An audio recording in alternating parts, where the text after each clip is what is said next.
I always thought if I make a little bit more money, it'll solve my credit card problem. It'll solve the fact that I can't get a car note. Nope. Nope.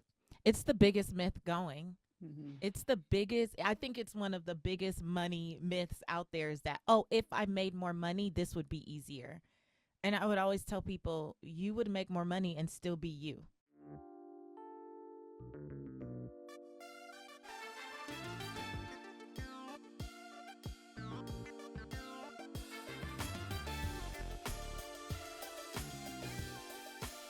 You're listening to the Redefining Wealth podcast with Patrice Washington.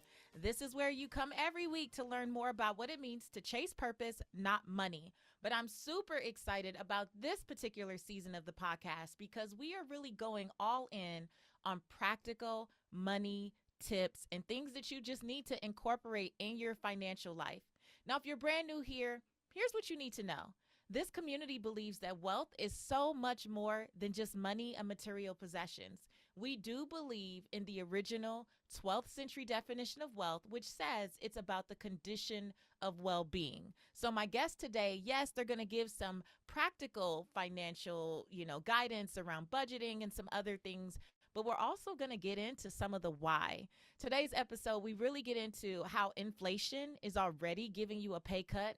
And if you have not asked for a raise or promotion before, this is definitely your time. And you're going to learn how and why. And then we also talked about why every family needs to have its own money philosophy. It's so good. It's so good. I can't wait for you to hear. But before we get into the episode, let's do our affirmation of the week. You know, you got to speak positivity into your life, into your day.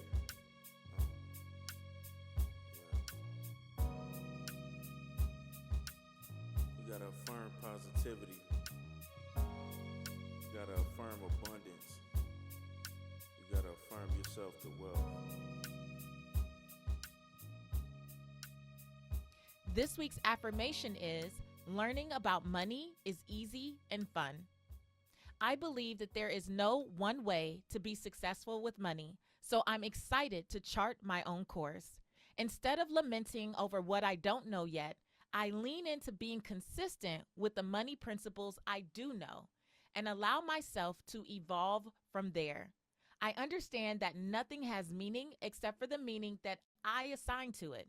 So I reject other people's negative money mindsets and instead embrace my own positive outlook. My money is growing and growing because I've learned that what I nurture definitely does grow. So declare with me today, learning about my money is easy and fun.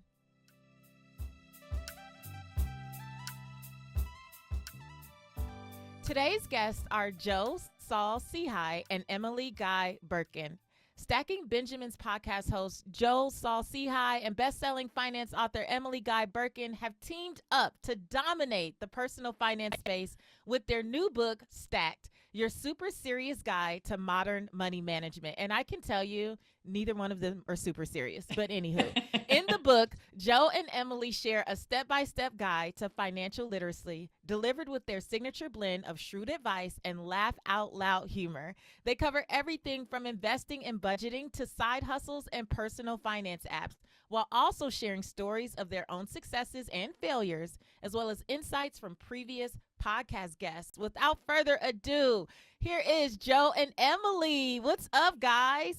Hey there. What's happening? Okay, so I already said I have met these guys several times. We've attended the same conferences, and I've gotten a chance to be on Stacking Benjamins as well. And they are not super serious. They are not super serious at all. But they are talking about a serious topic. But what I love about you being here is I know that you're going to make it fun, because I really believe that when resistance is down, then people can actually receive the information. Mhm. Absolutely. Well, part of the reason, Patrice, we wrote this book is that there was a study I read by a group called Nonfiction.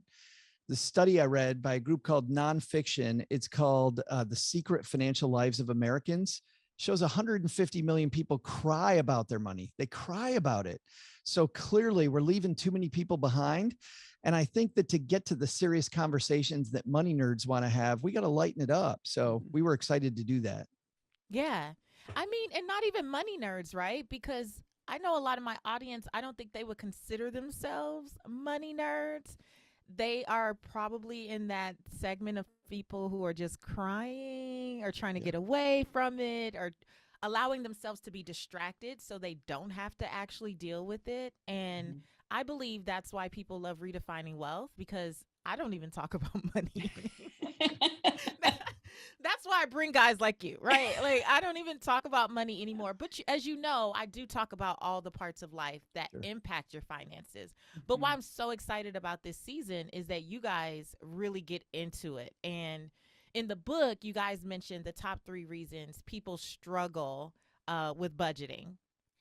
Emily, like, let's get into it. One of the things you guys say is they don't check the budget against their plan, and they neglect to ask themselves the question, where the hell am I going with this? Okay, let's talk about it.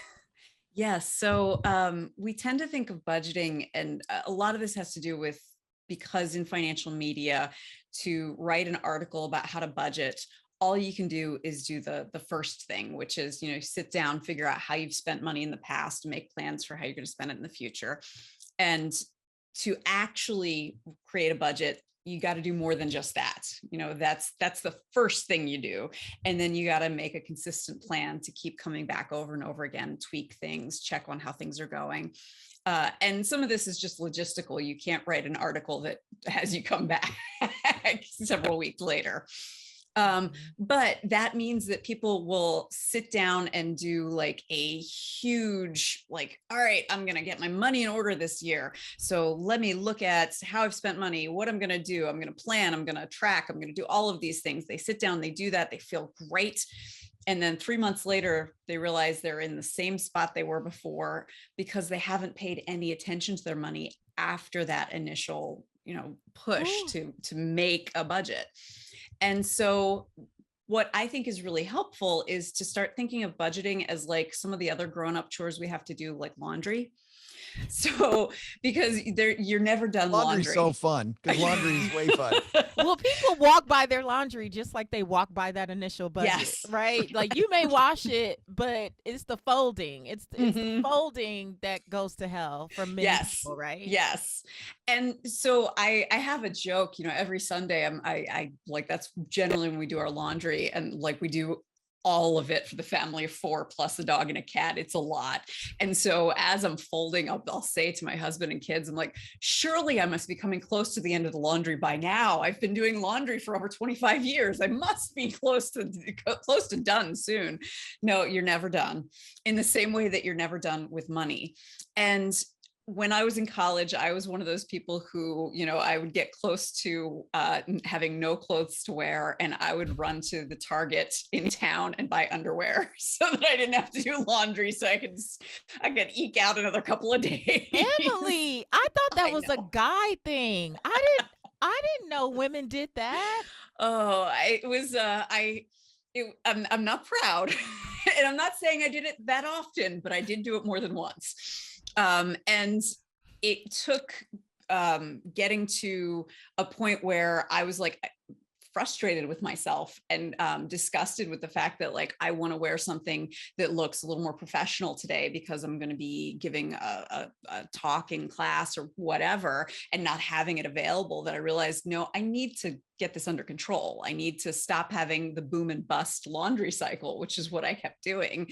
And so I need to get on a system. And I think budgeting is a similar thing, where a lot of times people do get to the place where they're like, all right, I'm going to do this, because they get tired of the boom and bust cycle of budgeting. But I think that with money, because there are so many things in place that allow you to keep putting it off, it's the financial equivalent of going and buying underwear at Target, so you don't have to deal with it. So people don't necessarily get into that, where they go like, all right, I have to do this, and I have to be consistent about it, and I have to make sure that this is something that I know I'm just going to be doing week after week. And that's why Cheryl and I, Patrice, my spouse, and I our budget meeting is less about like a spreadsheet. It's less about an app. It's a conversation. And we set a timer for 20 minutes. It's once a week. We always do it over wine or pancakes, depending on what time of day it is, because it's got to be fun. And we're serious about it. If we're still doing it at 20 minutes, we stop. But what's cool is that after that 20 minutes, and the 20 minutes, by the way, for everybody, it's super easy. We scroll through all the expenses we had the week before, and we just look at how we spent money. Because a lot of times it automatically comes out of our account and we forget. And then we just look at how we're going to spend money the next week. And that's all we do. Every once in a while, we'll look at our investments together. We'll talk about maybe an insurance policy that's coming up, the renewals coming up. But generally, it's those two things. We keep it simple. But when we do that, then we have these unintentional money talks that are really cool the rest of the week. And we're thinking about it the rest of the week. But keep it short, keep it fun. And I think you're going to do it more often. Oh, I love that. I love that. So one of the things that you said kind of throws off a budget as well, though, is that people don't get buy-in from their partners. So do you think that they don't get buy-in because they don't have the simple, keep it fun, weekly quick check-in, or because personalities just differ? Like, what is your take? I think it's actually both of those things. Cheryl and I used to fight about money, which is why we created this thing that works for us. And we kept it fun because of the fact that she didn't want to have that deep discussion that Joe Money Nerd wanted to have. And, and so we needed to have something, and we also need to have a thing where there was no judgment, like, I don't know, we would have these fights. And the fight was always, we'd both buy something really important for our family.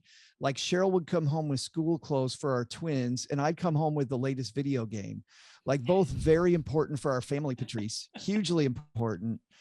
But we didn't talk about it. You know what I mean? And don't get me wrong, we should buy the thing that gives us some joy. Cheryl, this was back, my kids are 26 now. This was back when at the end of the grocery store aisle, they had the latest movie, and Cheryl would always buy the DVD. I'm like, why are you buying the DVD when we could rent it for a day? You're going to watch it once. So I was getting judgy about her, and she was definitely judgy about me and the video games.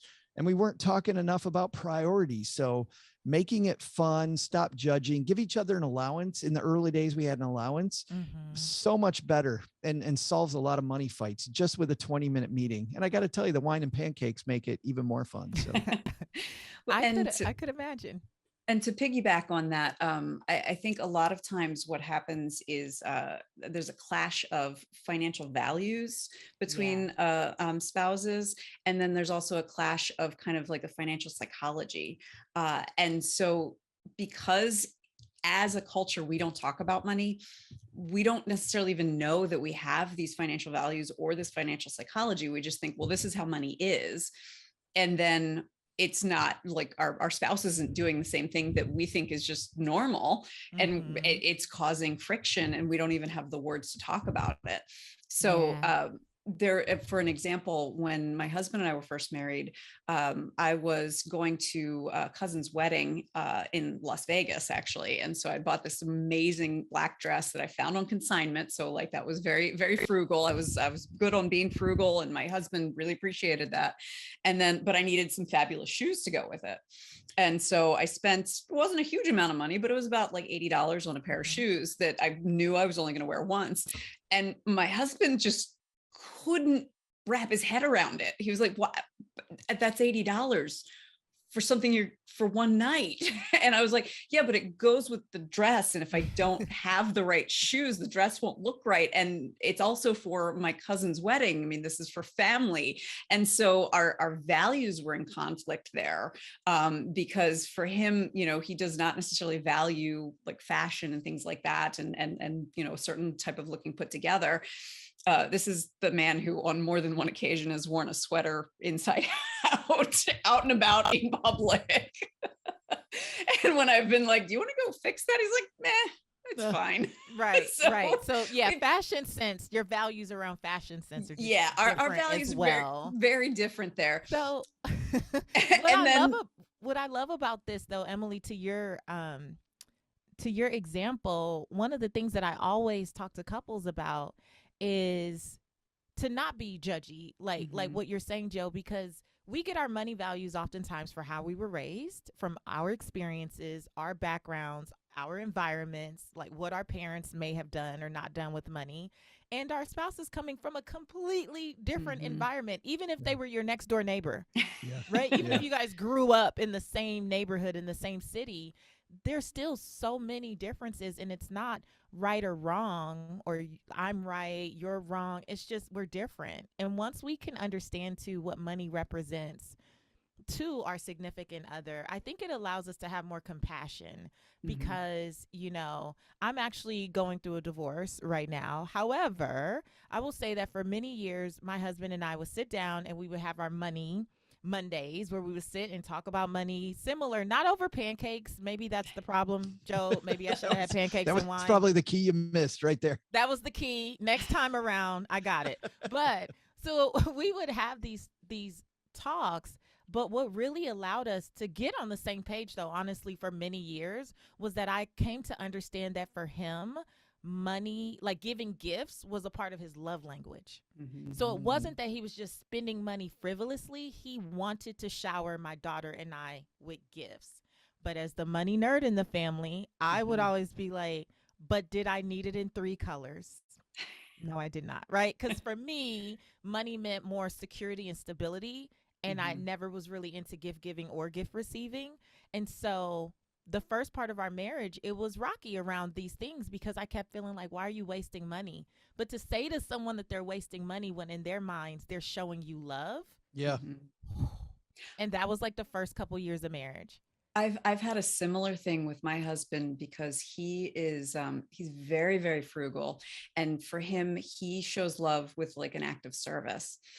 He's an automotive engineer, and so when we were first dating, and I was driving old cars, he would say like, "Oh, you've got, you know, something going on. I'll take care of it for you." And then, you know, he would get into the engine full grease monkey, and then find a bigger problem that couldn't be solved quickly. And so at that point, I'm without a ride. And now you're irritated. And now I'm irritated. And I'm like, and I even though I had very little money, I would have preferred to send it to a mechanic, because then they would have to give me a rental or something. And so, and I would say to him, like, I didn't even ask you to do this. And he would get so upset at me. And I now, it's the same sort of thing. I now understand he was very much trying to show me how much he cared about me by doing that. And part of that for him was also, he's saving me money, you know, like that's another way he's showing that he cares about me. Whereas I was like, I'm happy to spend money on this. And he couldn't wrap his head around that. It is so crazy. I think you had the right word, Patrice, compassion. I feel like, and I don't know, maybe social media kind of drives us to this, that we feel like we have to be right all the time. I have to defend my point of view all the time. And instead of having that more growth feeling of where am I maybe wrong? You know, what is this person feeling? Can be so powerful. Yeah. I think the other thing that we tend to do, though, is judge ourselves, right? I know that one thing that you touched on in the book is how your budget can evolve just like you do. And I think sometimes for those who do set the budget, right, Emily, and they are trying to stick to it, and then their life evolves and they're still trying to, you know, keep this rigid ideal of how they should be doing things. It can be really detrimental, because it'll make you feel like you're a failure, even though you just need to adjust the numbers based on where you are. I have found that particularly with money, the word should is very, very detrimental. So like we should on ourselves, basically. And so, you know, for one thing, like if you're making an amount of money that seems for whatever reason to be a huge amount of money, and you go like, well, I should be able to make ends meet on this amount of money, that doesn't actually help you solve the problem. You know, if you say that to yourself, I should be able to make ends meet, then you're not actually solving the problem. You're just making yourself feel bad. So what you need to say is, but I can't. So now what? And then that actually allows you to start problem solving. When you say, I should do this, or I should be able to do that, or I should have done the other, what all you're doing is kind of making yourself unhappy and not opening yourself and not giving yourself compassion. You're like, okay, but I can't. Now what do I do? And then that like lets you start, like, oh, okay, well, what are some options? How can I fix this? What are some ways that I can make this better instead of just being angry at myself because I should be something else? There's also different times, I think, of life. I think about over my lifetime, there was a period when money was really super tight, super tight. And I needed to have that really tight lockdown budget where that video game that I talked about earlier was just, you couldn't do it. We needed bread on the table and we did not have money for that. And then there came a time when time was much more important than money, meaning that if I had free time, I could then make more money. And I needed to get out of the $15 decisions and the $10 decisions. I needed to delegate those to somebody else or to some system because I could make money at a faster rate if I actually spent a little money. So I think that identifying where you're at in this period of your life is going to help you determine which budget is better for you. Joe, say that last line one more time. Yep. Is going to help you determine which budget is better for you. The whole thing. Okay. So figuring out where you're at in your period of life, in this cycle of your life, is going to really help you decide which budget is better for you. Yeah. And there's nothing wrong with that. Right? You can be the same person in different ages and stages of your life, and your values change. Right? Like you said before, Emily, like your values can change. And I know for me, for example, I did a podcast episode in 2021 and it was called Pay for Peace. And it's about that time, Joe, like things that I used to force myself to do on my own, like go to the grocery store, right? And then people go, why aren't you just using Instacart or some grocery delivery service? And then I finally used it and I was like, oh my gosh, right? At first I was like, who pays to like have someone go fondle your apples, right? Right. Like, what in the world? I'm like, no, now you can't get me to go to the grocery store. I think I've been to the grocery store once or twice this year. And it was just too late before I realized like, oh, we have company and I need to go. We're going to have company and I need to go grab some stuff. But honestly, it's worth the money for me to have more peace in my day, in my life, in my week. So whereas that's not something I would have budgeted for, you guys have heard the story. Obviously, when I was on the bathroom floor, crying and trying to scrape up change. Obviously, if Instacart was a thing back then, I may have been your delivery person. I definitely wouldn't have been using the service, right? But now I think it's so important for us to be able to reassess and reprioritize like what matters. And it matters more to me to have peace and to have joy. And with such a hectic schedule, to build in more time for just rest. And I think that it allows me to be a blessing to other people who this is the way that they live. This is their livelihood and this contributes to their financial goals. And I feel like it's a win-win. But if we don't allow ourselves to rethink that, then you can be operating from a place that really no longer serves you mentally or financially. I think this is a super important concept because I think too many people start with what's optimal or what should I be doing? What's the best thing? And when you start internally, like you're talking about, Patrice, and you start with you and what do I want and what do I need? And then you work backwards. Stephen Covey, that book, 7 Habits of Highly Effective People. When I first read it, when it first came out, I thought, yeah, this is okay. It's all right. But I quote that book all the time. I quote it nonstop. But this idea, and it's in chapter 1 of our book, of beginning with the end in mind. If you start with what you value and what you want, and you work backwards to the budget, you work backwards to your spending, you're going to find those things in alignment. And getting back to my first thing about people crying about their money, you're much less likely to cry about your money if you're doing Instacart because you know why, versus you're just a financial disaster and you don't have time to go to the grocery store and you're spending money you don't have. Yeah. So good. Okay, guys, we're going to take a quick break. And when we come back, I want to get into the next part because you also talk about increasing your income. And I know purpose chasers can't wait to hear about that. So we'll be right back.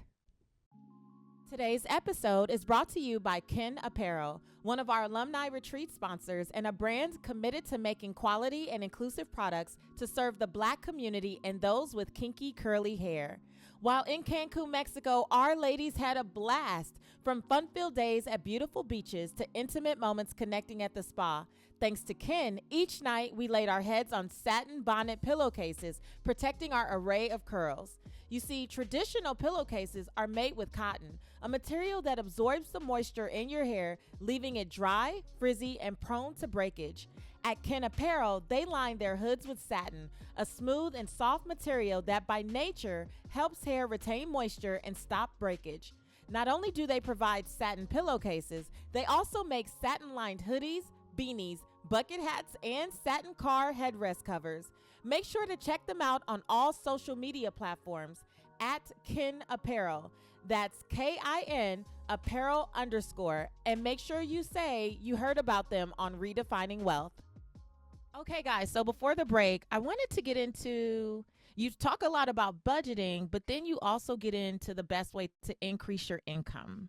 And that is such a huge discussion here in the Redefining Wealth community. So I want to know, why did you wait until after you started to talk about budgeting to mention increasing your income? Because sometimes I think we see that in the reverse. So what was the purpose? I love that question, Patrice, because here's the deal. More money is not going to solve your problem if you have a spending problem. You have to get your checks and balances in place first and then increase your income so you can do the right thing with it. I found myself making more and more money when I was a financial planner, and I blew more and more money. But once I put more financial controls in place, I cleaned up my financial house in a hurry. So yeah, that's why. But I love that you were a financial planner and you were like being silly with money as well. Oh, and being silly is not even the thing. I'm trying to be kind. Yeah. Yeah. Well, I'll tell everybody, I was a new financial planner. I was not doing anything that I was telling other people to do. I was across town, and this is how bad it got for me on my money journey. I wasn't on the bathroom floor. I was actually, I was in a rusted out minivan because I couldn't afford any other car. A buddy of mine had told me, by the way, he said, they give car loans to everybody. I'm the guy they wouldn't give a car loan to because of the fact that my credit was so horrible. I ran out of gas after a client meeting on the way home, and I'm digging. My kids were really young. My wife is still in school. So I was the sole breadwinner, and I am digging through these car seats and looking for change. And I found 85 cents. I walked, this is going to sound like an old guy story. I walked a mile uphill with snow. No, but I did walk almost a mile to this mobile station. And I remember that because the dude at the station Patrice, he didn't want to give me the gas can because he thought I was going to steal it. He was sure I was going to steal the gas can, but I begged him. He finally gave it to me. I put 85 cents worth of gas in, and that day I made it home. But as I was filling up the gas tank, I was crying. This was my cry because I thought, you know what? It can't get worse than this. Like I borrowed money from every family member I know. I have no credit. I have nowhere to turn. I'm telling what kind of a sham am I that I'm telling other people how to manage their money, and I'm not doing any of the stuff. But you know what? That was the moment my life changed because I took control.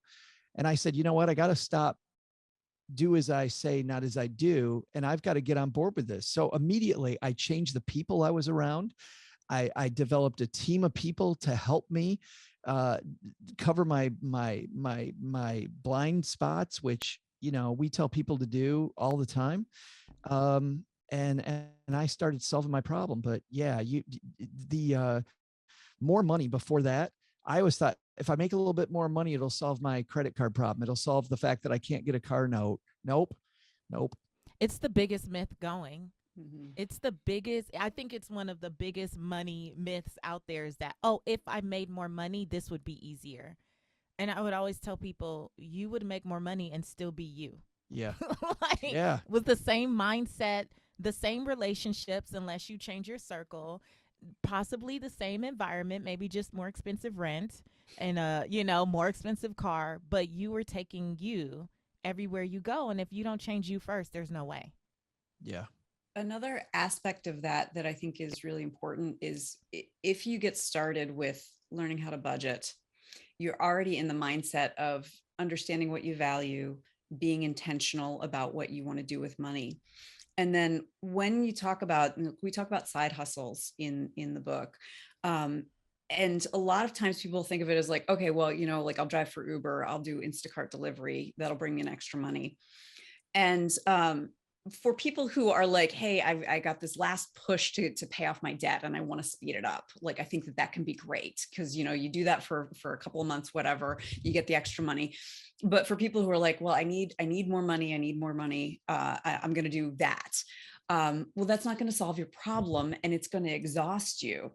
And it seems like it's less effort than doing the things that can be much more sustainable. So like, for instance, we talk a lot about how to ask for a raise in your current job, because in a lot of ways, that's going to be the best way to bring in more income, because depending on what's going on in the world, global pandemic, those sorts of things, if you ask for a raise, you're likely to get it.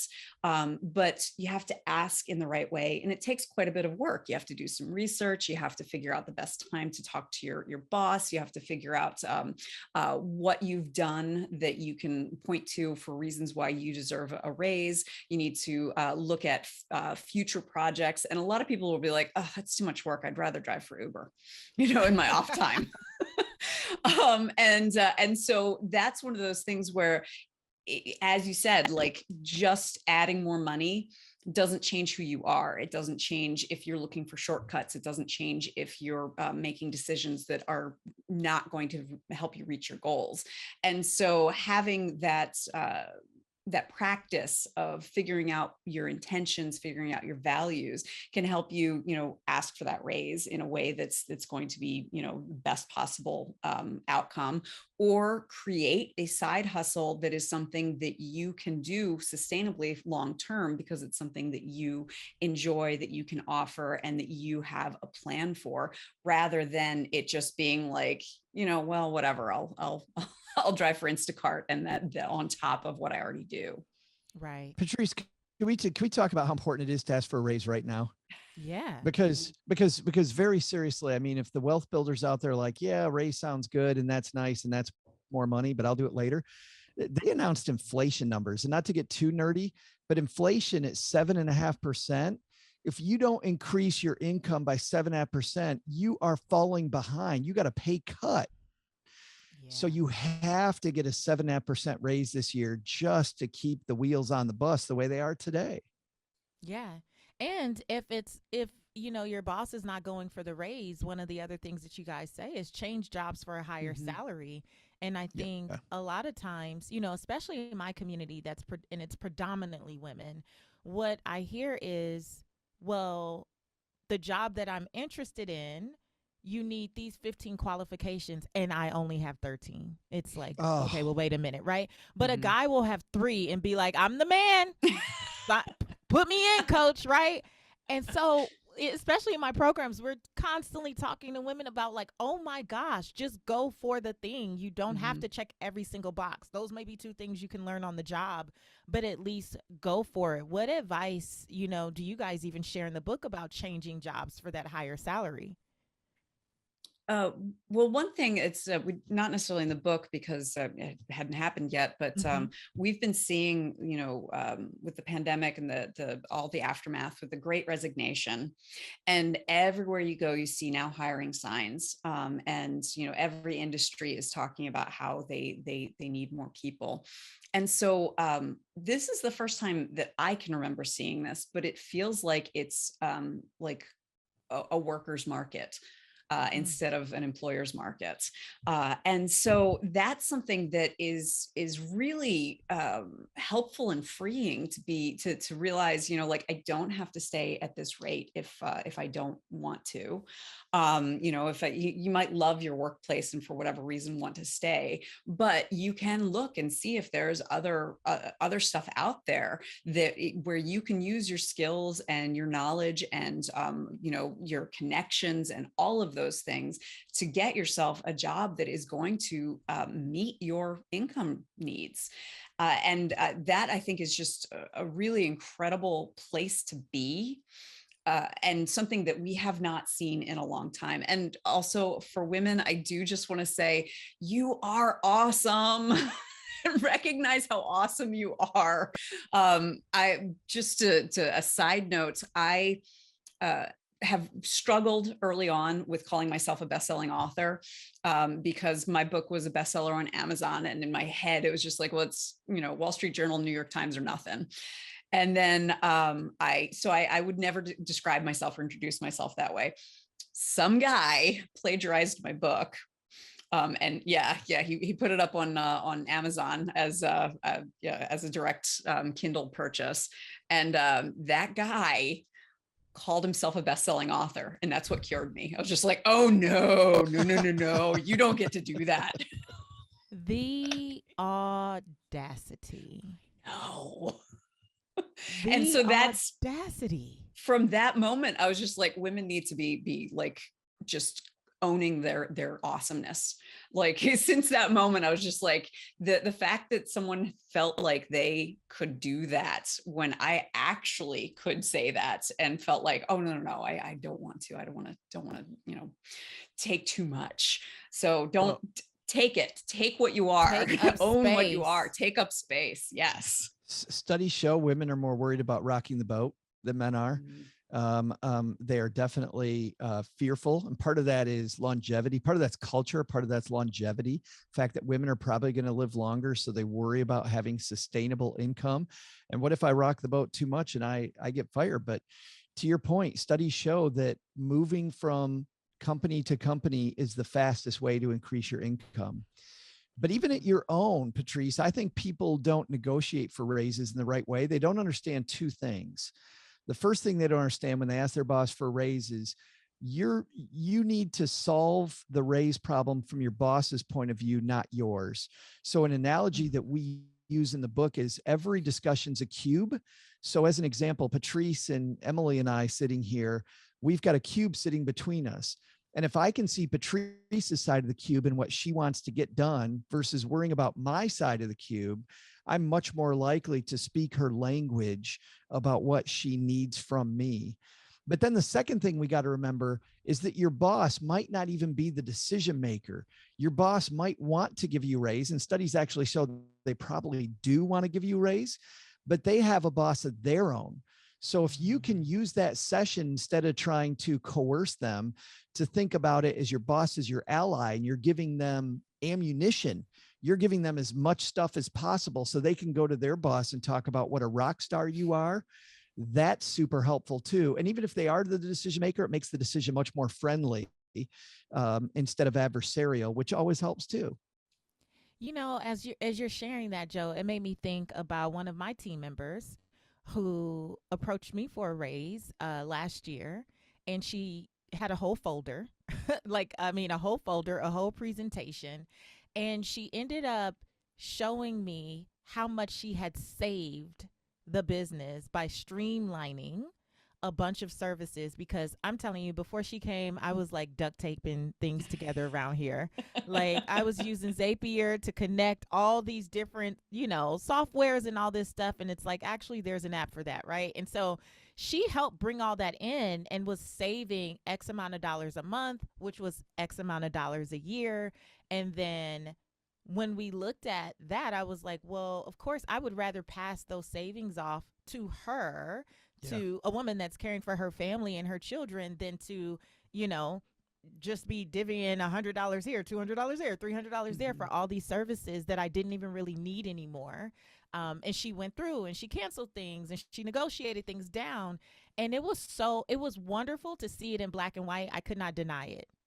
I could not deny it. And I wanted to share that because I think sometimes even when we're having these conversations about raises and talking to your boss, people automatically think, oh, Fortune 1000 company. Well, there are many employees that work with small business owners like me, like us. Like us, And yeah. so like be okay with even having those conversations, right? Because I think, you know, especially in this gig economy too, where you're not, where maybe you're not an employee, but it is your side hustle. You're a consultant, you're an independent contractor of some kind. Again, if you can see this from my perspective and not just your student loan debt, and you can show me how your input is actually impacting my bottom line, even as a small business owner and not a Fortune 1000 company, there's room to have the conversation.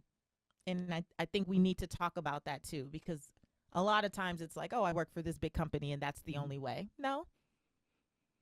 I think love it's that. also important to remember that to have a spirit of abundance about it. So I asked for a raise from one of my major clients. So as a freelancer, I write for several different clients. I had been writing for the same amount since December of 2019. And so I was like, I'd like to increase this for 2022. And I was told no. And so I was like, all right, well, I need to move on. And for about a week, I was a little nervous about it because I went back and looked and I'd written 53 articles for them in 2021. I was like, whew, boy, I hope I'm going to be able to replace that income. Well, I had that like kind of worrisome week. I was reaching out to other clients to see if I could take on more work. And then a new client came along who was going to pay more than even what I was asking of this client. And so, and it was just like, you know what, it's having that sense of abundance, recognizing that, you know, I do have the skills, that I've been doing this as long as I have for a reason, and people do want me writing for them, and it'll come, it will come.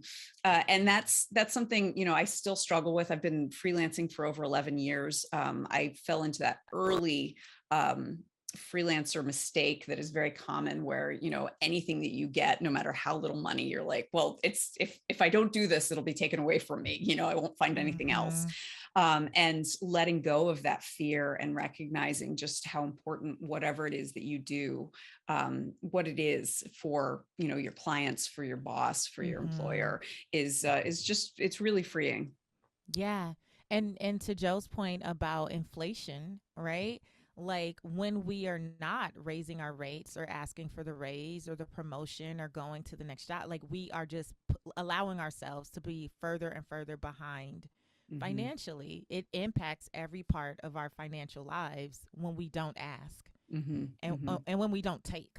Like some of it is asking and some of it is just making a decision as well. Listen, before we start winding down, I have to talk to you guys about, this was on Stacking Benjamins. Joe, you were talking about why every family needs a money philosophy. I just want to circle back to that. I didn't want us to go without talking about that, but I thought that was brilliant. Let's talk about that. Why does every family need a money philosophy? Because this is number one with a bullet, the reason why there are fights in families, because we don't articulate what we're after. You know, it's funny. We go into work and let's say we work for somebody else, even if we work for ourselves, we go into work and we have this philosophy about how we treat customers, what our product's going to be about, how we're going to value the things we do. And then we go home and we have a bunch of emotions and we never talk about that stuff. All this stuff that we think is super critical to talk about in a business, we don't think about talking about in a family. And I think that is so important, because, and not just for fights, but to have this sense of unity that we're all headed the same way. And it's, you know, it's also important if you have kids. If you have kids, you know, I grew up in a household where we didn't talk about money. And the only reason we didn't talk about money was because my parents didn't talk about money. But families that have a family money philosophy know how important it is to talk about money. And how do we involve our kids without scaring them. I don't want to tell them that mom and dad are struggling with money, but I certainly want them to know that an ATM machine doesn't have unlimited withdrawals. So the magic money wall. Yes, as some kids refer to it. I think that's a number one, the thing to talk about is, what is our money philosophy? It's a great thing, just driving down the road, just whoever you're planning with, or even if it's just you, just think to yourself, what is my money philosophy? And start there. And then everything blooms from that. And I have another facet of it. I went through a very ugly issue with my father's inheritance, where I was the victim of inheritance theft. And some of this, I think, it's what happens. But because of that, I've been writing about it. I've been talking about it. I've been hearing a lot of these heartbreaking, tragic stories of families fighting over money after somebody dies. And my sister and I are very much on the same page. And, we've never sat down and said, what's our money philosophy? But because we experienced a similar thing after our grandmother passed away, and we saw some of the negative responses among family. And my sister and I looked at each other and said, there is nothing that will ever get between us like that. Mm-hmm. We will never let anything get between you and me. You are my sister. I'm your sister, like that. And so having that kind of philosophy of where does money fit into our relationship? What is it that we value most in this family, between these two people? Before you're in a place where you are overwhelmed with grief and you are lashing out in whatever way, because the world is not the way it was the day before, because someone you love has passed away. And that, I think, can be another really important aspect of it, because then there is a strength of bond between people that they might not have had before, because they hadn't talked about it, and they get so focused on a dollar amount or whatever.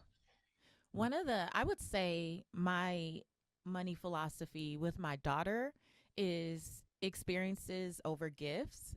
Like I said earlier, I'm not a huge gift giver. I usually just my time. I talked to you guys before we started about my timing, right? I'm like, oh man, shoot, it's your birthday, huh? Like I'm not I'm not really good at that. If it has to do with because I'm also not a shopper.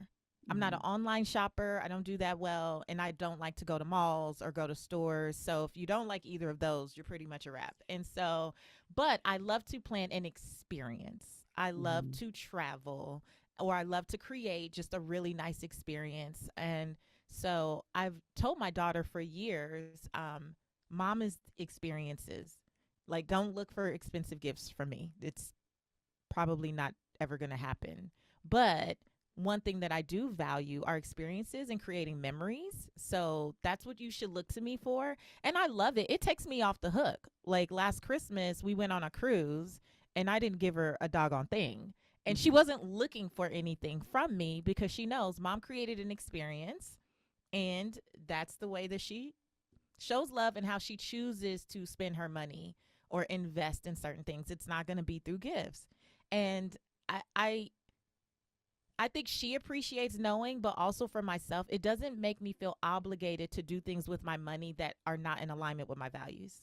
Yeah. And I think that also is a big thing. A lot of us get caught up in because we haven't articulated our philosophy, or we're not on the same page with family members or friends about what our philosophy is. We find ourselves shooting on ourselves about, I have to do this because this is what everyone else is doing. I am the most easy breezy person at Christmas time. You guys, I'm like, oh, look at them. They're just out all about in lines. Money. I'm like, not going to do it. But pass. But okay. Pass. Hard pass, man. Okay, so before I let you guys go, we're going to do what we call our Redefining Wealth rapid wisdom questions. I'll ask you a few things. Tell us the first thing that comes to mind, and we'll go in order. Emily, you'll answer first. Joe, you next, because ladies first, of course. All right, so here we go. How do you define success? Success is when you are filling your days in ways that feel satisfying and reflective of not only your values, but also your strengths.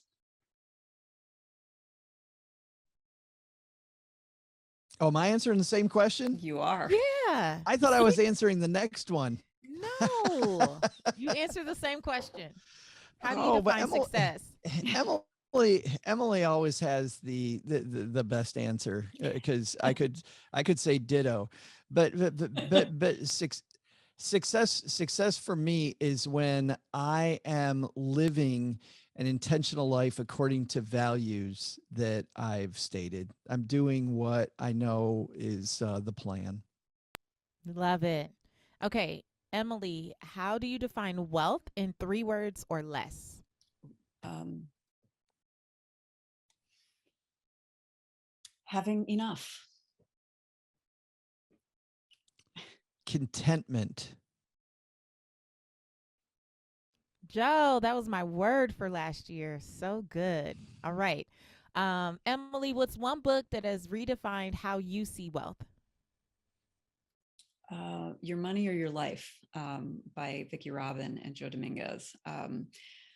It articulated a lot of ideas that I had, that were very amorphous about how I wanted money to work in my life and what kind of energy I wanted it to bring to my life. But before I read it, I would not have been able to go, oh, this is what they mean. This is how to do it. And so that book was really transformational for me. I love that book too. I'm going to go a completely different way with this, because for me, wealth for me is, if I had more words than three, would be I love creativity. I love taking these things that seem to have nothing to do with each other and to fuse them and have this fun. And so for me, a book called Steal Like an Artist by a guy named Austin Kleon is it's a little tiny book. You don't even read it end to end. You pick it up, but it says to be more creative. Don't rip stuff off like that dude ripped off Emily. Remix, take stuff you love, make it your own, pay homage to it, and create this thing that's uniquely you. But when you look at the world that way, Patrice, you find out there's opportunities for creativity all over the place. They're all around you. And so that's mine. Steal Like an Artist. Yeah, I love that. And that creativity is opportunity for even more wealth building, right? Because now you can think outside the Agreed. box about your path. I love it. Okay, this is the last part. It's fill in the blank. So my name is, and to me, the truth about wealth is. My name is Emily Guy Birken, and the truth about wealth is it's available to all of us if we are able to embrace abundance. My name is Joe Saul-Sehy, and the truth about wealth to me is that getting stacked does not mean having more money. It means having more life and building everything to build a better life. Oh, I love it. I love it. And make sure we see a picture of the book. Let's hold it up. Stacked, your super serious guide to modern money management. Yes, you guys, make sure you grab a copy of Stacked. And how can they connect with you guys out there in the interwebs? Well, you can find me at my website, emilyguyberken.com. So I post blogs there. You can find all of my books. Stacked is actually my 5th title. You can also find me on Twitter at Emily Guy Birken. And then Joe and I are doing a 40 city book tour. Joe's doing all 40 cities. I'm doing much fewer than those. You can find out about where we'll be if you go to Emily Guy Birken /stacked and click on the world tour graphic. And world tour is in quotation marks. It's darn near world tour. Yeah. I know. Joe, where can we find you? Yeah, you'll find me 3 days a week at the Stacky Benjamin Show. We call it the greatest money show on earth because, as you know, Patrice, from being on it, it is a circus. It is a circus. My It's job phenomenal. It's not to be the last word in personal finance. I want to introduce them to people like Patrice and Emily and voices that are out. There's so many great voices. And as you ladies know, we need more voices. So if you're thinking about writing, about having a podcast, about whatever, do it, because we need more people doing this. But anyway, Monday, Wednesday, Friday, the Stacking Benjamin Show, or on Twitter, it's Average Joe Money. Just say hi.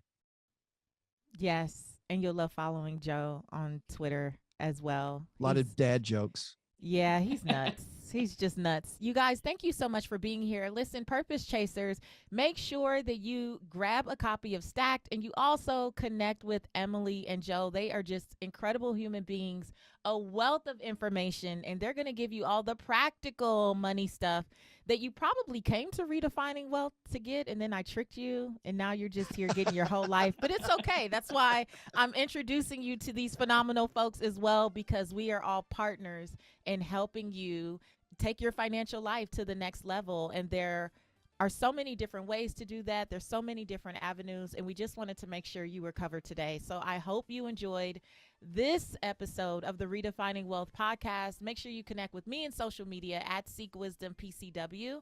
And listen, until next time, I want you to go live your life's purpose, find fulfillment, and keep earning more without feeling like you have to chase money. Talk to you later.